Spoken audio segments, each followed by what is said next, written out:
અમારી સૌરાષ્ટ્રની બહેનો જયારે જયા પાર્વતીનું વ્રત ઉજવે ને ત્યારે અમારે શિવાલય એવી હોપારી આવે,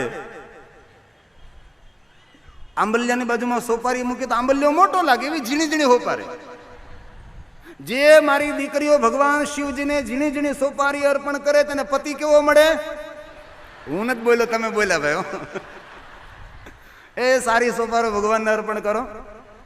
અને કોઈ કોઈ બહેનો અમારે, કારણ કે શિવાલય છે, અમને અનુભવ છે બધું, કારણ કે ઉછેરો મારો શિવાલયમાં થયો છે. શિવજીનું ખાઈ ખાઈને મોટા થયા છે. શંકર ભગવાને આરતી ઉતારી. અરે મેં શંકરની નહીં, મારા બાપા, એના બાપા, બાપાના બાપા, આખી પેઢીઓ, અમે દસનામ છીએ, અમે ગૌસ્વામી છીએ, આરતી ઉતારી ઉતારીને અમારી પેઢીઓની પેઢીઓ જતી રહી છે.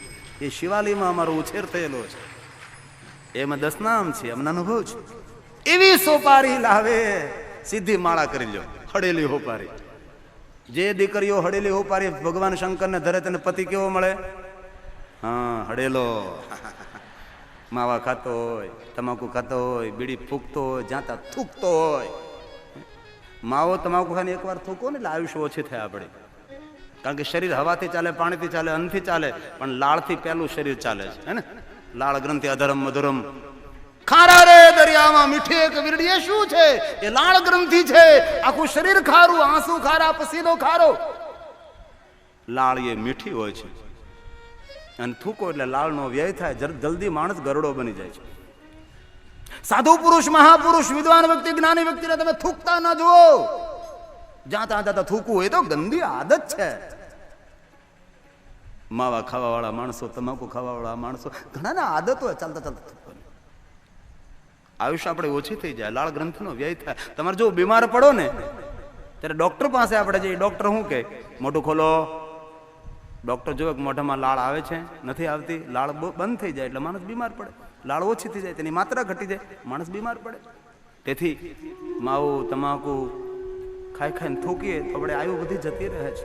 આજના યુવાને માવો ખાય ખાય પોતાની યુવાનીને થૂકી નાખી ખૂણા ભરી દીધા. યુવાનીના થૂકદાની ભરી દીધી. ભગવાન શંકરને કેળા બહુ જ પ્રિય છે.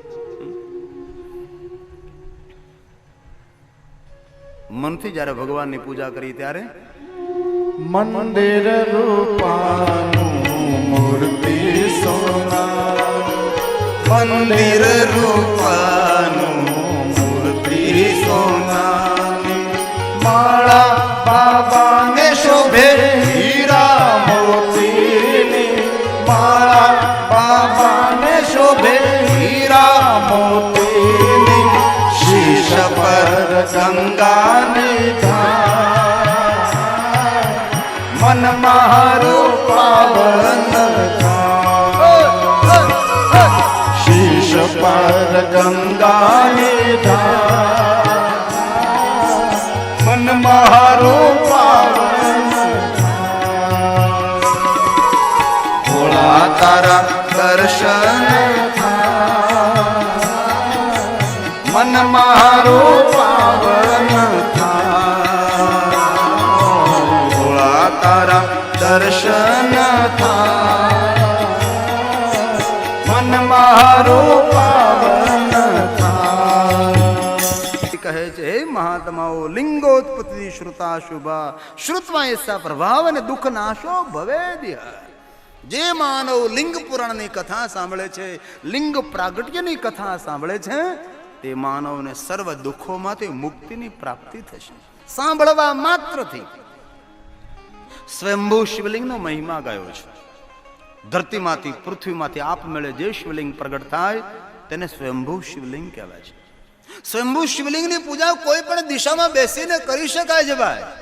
દિશા સાથે કોઈ ભેદ નથી. સ્થાપિત લિંગ બ્રાહ્મણો દ્વારા, સાધુ સંતો દ્વારા, મહાપુરુષો, રાજાઓ, સતી નારીઓ દ્વારા જે શિવલિંગની પ્રતિષ્ઠા કરવામાં આવે તેને સ્થાપિત લિંગ કહેવાય છે. સ્થાપિત લિંગની પૂજા કોઈ પણ દિશામાં બેસી ન થઈ શકે. દક્ષિણ દિશામાં બેસો, ઉત્તર દિશા તરફ દ્રષ્ટિ રાખો, આપ સ્થાપિત લિંગની પૂજા કરો. ન સામે, ન પાછળ, ન જલધારી બાજુ.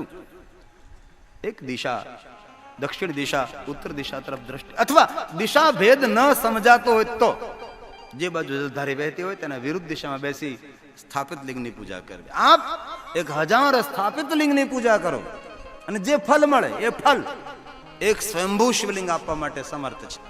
તેથી ક્યારેક અવસર મળે તો સ્વયંભૂ શિવલિંગની પૂજા કરવાનો મહિમા છે. તેને 5 શેર નિવેદ અર્પણ કરવું, 2.5 કિલા શેર એટલે 500 ગ્રામ. સ્થાપિત શિવલિંગને 3 શેર નિવેદ અર્પણ કરવું. ચર શિવલિંગ અંગના અવયવોના લિંગના પ્રતીકો માનવા.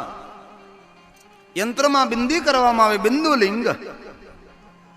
આપણા સદગુરુ હોય તેને ગુરુલિંગ કહેવાય. પથ્થરમાંથી ઘડીને બનાવવામાં આવે તેને પાષાણ શિવલિંગ કહેવાય. સપ્ત ગંગાઓમાં પથ્થરો વહેતા વહેતા જતા લિંગાકાર બને તેને બાણલિંગ કહેવાય. તેમાં માં નર્મદાના જલ પ્રવાહમાં જે લિંગો તૈયાર થાય છે તેને નર્મદેશ્વર મહાદેવ કહેવાય છે, તેને બાણલિંગ કહેવાય છે. કોઈ પણ લિંગ લાવો તેની પ્રતિષ્ઠા વિધિ કરવી પડે છે, પરંતુ નર્મદાના જલ પ્રવાહમાંથી લાવેલા લિંગો કોઈ પ્રતિષ્ઠા વિધિ ન કરો તો પણ એ લિંગો પ્રતિષ્ઠિત થયેલા લિંગો છે. તેથી નર્મદાના જેટલા કંકર એટલા બધા જ શંકર છે. તે લિંગનો મહિમા વધારે. તેથી કોઈ પણ ગામમાં શિવાલય બનાવો તો વિનંતી નર્મદેશ્વર મહાદેવ સ્થાપિત કરજો, તેનો મહિમા અધિક કહ્યો છે. સ્ફટિક લિંગ, હીરા જેવા સફેદ પથ્થરમાંથી બનાવવામાં આવે સ્ફટિક શિવલિંગ માનવ માત્ર પૂજા કરી શકે. બહેનો માટે શ્રેષ્ઠ સમજો. ચંદન ઘસી અષ્ટગંધ મિશ્રિત કરી લિંગ બનાવવામાં આવે સુગંધ શિવલિંગ. પુષ્પોને ભેગા કરી પુષ્પોમાંથી લિંગ બનાવવામાં આવે પુષ્પલિંગ. ધન ધાન્યના લોટમાંથી લિંગો બનાવવામાં આવે યૌગધમલિંગ. પારાની અંદર અમુક વસ્તુ મિશ્રિત કરીને પારાને બાંધવામાં આવે પારદલિંગ. રેતીનું લિંગ બનાવવામાં આવે બાલુકા લિંગ. રસોમાંથી બનાવવામાં આવે રસલિંગ. સોનામાંથી બનાવવામાં આવે સુવર્ણ શિવલિંગ. ચાંદીમાંથી બનાવવામાં રજતલિંગ. તાંબામાંથી બનાવવામાં આવે તામ્રલિંગ. રત્નોમાંથી બનાવવામાં રત્નલિંગ. ભગવાનને દીપ કરીએ દીપલિંગ. દીપની જ્વાલાલિંગ એટલે જ્યોતિલિંગ. ઘરની અંદર લિંગ રાખે ચલિત લિંગ. હાલતું ચાલતું હરતું ફરતું શિવલિંગ, તેને ચલિત લિંગ કહેવાય છે. ઘરમાં શિવલિંગની પૂજા રાખતા હો તો અંગૂઠાના માપનું લિંગ રાખો અથવા 4 આંગળના માપનું લિંગ. અંગૂઠાનું 2 માપ હરખું જ હોય. તેનાથી મોટું હોય તો તે અપૂંજ ન રહે તેની કાળજી રાખજો. કોઈ બહાર ગામ જાઓ તો તે શિવલિંગ કોઈને પૂજા માટે આપતા જાઓ અથવા બહાર સાથે લઈ જાઓ. પણ અંગૂઠાના 4 આંગળના માપનું લિંગ હોય તો ક્યારેક પૂજા કર્યા વગરનું ઘરમાં રહે તો વાંધો નહીં. તેની સામે બેસીને પૂજા થઈ શકે છે. ચલિત શિવલિંગ. પ્રશ્ન ઉભો થાય ઘરમાં લિંગ રખાય, આ રખાય, શિવની પૂજા રખાય. કોઈ પણ માનવ પોતાના ઘરની અંદર પણ પવિત્ર જગ્યા હોય તે જે રૂમ આપણો સુવાનો હોય તે રૂમમાં શિવની પૂજા ન રખાય. કોઈ સારી જગ્યા પવિત્ર જગ્યા સ્થાન હોય, આપણા બ્રાહ્મણો એમ કે ભાઈ ઈશાન દિશામાં ભગવાનનું મંદિર રાખો, તે સ્થાને શિવલિંગ પૂજા ઘરમાં રાખી શકાય છે. બાપા કરે પોતે કરે એનો છોકરાનો કે ભાઈ આ લિંગની પૂજા કરજો. શિવલિંગની પૂજા ઘરમાં રાખી શકાય છે. ચલિત લિંગ કહેવાય છે. આત્મલિંગનો મહિમા ગાયો, સૂક્ષ્મલિંગનો મહિમા ગાયો, સ્થૂલ શિવલિંગનો મહિમા ગાયો, અંતે પાર્થેશ્વર મહાદેવનો મહિમા ગાયો. માટીમાંથી જે લિંગો નિર્માણ થાય તેને પાર્થેશ્વર મહાદેવ કહેવાય છે. બ્રાહ્મણો શ્વેત માટીમાંથી લિંગ બનાવે, ક્ષત્રિય લાલ માટીમાંથી, વૈશ્ય પીળી માટીમાંથી, શુદ્ર કાળી માટીમાંથી. રંગ કલરની ઊંડે નહીં ઉતરતા પવિત્ર જગ્યાએથી માટી લાવે, શુદ્ધ જલ મિશ્રિત કરી કચરા કકરાઓ સાફ કરી સુંદર લિંગ બનાવો, પીઠ બનાવો, તેને પાર્થેશ્વર મહાદેવ કહેવાય છે. જેટલા લિંગ તેટલી પીઠ બનાવવી પડે. ન બનાવી શકો તો એક લિંગ બનાવો, નીચે એક પીઠ બનાવો, બાજુમાં નાના લિંગો કરીને મૂકો, તેને મણિલિંગ તરીકે ઓળખવામાં આવે છે. એક લિંગથી લઈ કરોડો લિંગોની પૂજા પાર્થેશ્વર મહાદેવની થાય છે. તેથી મારા ભાઈઓ બહેનોને પ્રાર્થના, ક્યારેક અવસર મળે તો પાર્થેશ્વર મહાદેવની પૂજા કરજો. જેવી રીતે ઘરના આંગણે તમે સત્યનારાયણ ભગવાનની કથા કરો છો તે જ રીતે ઘરના આંગણે પાર્થેશ્વર મહાદેવની પૂજા કરી શકાય છે. 1 બ્રાહ્મણ, 3 બ્રાહ્મણ, 5 બ્રાહ્મણ, 7 બ્રાહ્મણ, 11 બ્રાહ્મણ, તમને જે ઠીક લાગે તે પ્રમાણે યથાશક્તિ યોગ્ય આંગણે બ્રાહ્મણને બોલાવી પાર્થેશ્વર મહાદેવ નિર્માણ કરો. સોમવાર હોય, ત્રિયોદશી હોય, મહાશિવરાત્રી હોય, પાર્થેશ્વર મહાદેવની પૂજા કરો. કોઈ પણ અટકેલા કામો હોય પૂર્ણ કરવા હોય તો પાર્થેશ્વર મહાદેવની પૂજાથી કાર્ય પૂર્ણ થાય છે. ઘર ઘરમાં સત્યનારાયણ ભગવાનની કથાઓ થવા લાગી છે, પણ હજી ઘર ઘરમાં પાર્થેશ્વર મહાદેવની પૂજા નથી થતી. તેથી આજે મોટી સંખ્યામાં બહેનો ભાઈઓ બેઠા છે. તેથી મારી વિનંતી સાધુ તરીકે કે સોમવાર હોય, ત્રયોદશી હોય અથવા દીકરા દીકરાનો કોઈ શુભ પ્રસંગ હોય એ પહેલા ઘરની અંદર પાર્થેશ્વર મહાદેવની પૂજાનો ઉત્સવ કરજો. 1, 2, 3, 5 બ્રાહ્મણોને બોલાવીને તમારા કુળના ગોર હોય તમારી પરંપરામાં જે કર્મકાંડ જેને કર્યું હોય એવા પવિત્ર બ્રાહ્મણને બોલાય, પાર્થેશ્વર મહાદેવની પૂજા કરજો. તમારા બધા જ વિઘ્નો દૂર થશે, તમારા કાર્યો સફળ થશે. જે કોઈ નિત્ય પાર્થેશ્વર મહાદેવની પૂજા કરે છે ને તેનું કોઈ અપમૃત્યુ ન થાય, તેનો અકાળે મૃત્યુ ન થાય, તેની સર્વ કામનાઓની પૂર્તિ થાય છે. પાર્થેશ્વર મહાદેવની પૂજા કરે છે તેને શ્રાપ લાગ્યો, શ્રાપ પણ મિથ્યા થાય. અત્રિપુત્ર ચંદ્રને દક્ષે શ્રાપ આપ્યો, ચંદ્રને ક્ષય રોગ થયો.